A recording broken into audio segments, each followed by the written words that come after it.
Në Ukrainë, monitoruesit nga Organizata për Siguri dhe Bashkëpunim në Evropë, e njohur me shkurtesën OSBE, dhe ushtarët ukrainas i kanë sistemuar për shkatrim disa armatime artillerike në linjën e frontit në pjesën lindore të këtij vendi.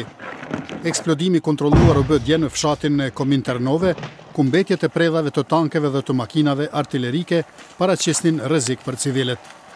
OSBE-ja prej nëntorit të vitit të kaluar punon me qeverinë e Ukrainës dhe separatistët prorus për shkatrimin e bombave të pa eksploduara nga luftimet, që deri tash kanë shkaktuar vdekjen e më së 6.000 njerëzve, ndërsa qindra mijëra të tjerë janë detyruar të largohen nga shtëpitë e tyre.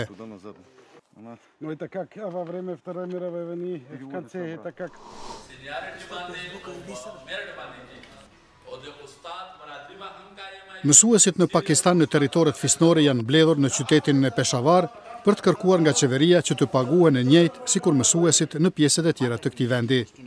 Ata janë mësuesit me rrogat më të ulta në Pakistan. Këta mësues po ashtu janë ankuar se pjesa më e madhe e shkollave të shkatëruara nga militantët e Taliban në hapësirat fisnore gjatë viteve të fundit nuk janë riparuar ende.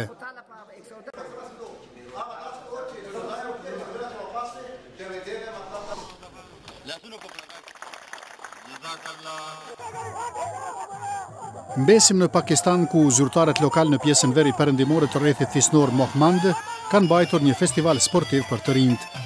Ky zhvillim me 2 javor përbëhet prej disa garave në futboll, volejboll, lojën tradicionale pakistaneze kabadio e të tjera. Territoret e trazuara fisnore në Pakistan janë zënë në mes të luftimeve ndërmjet militantëve islamik dhe forcave qeveritare, kështu që ngjarjet sportive janë shumë të rralla.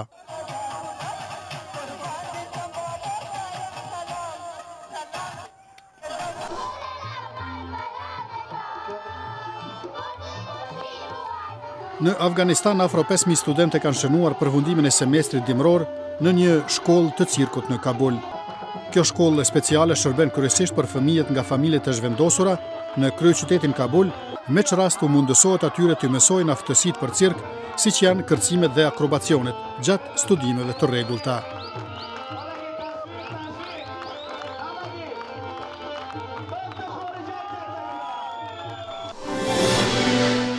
Dham videolajmet e Radios Evropa e Lirë.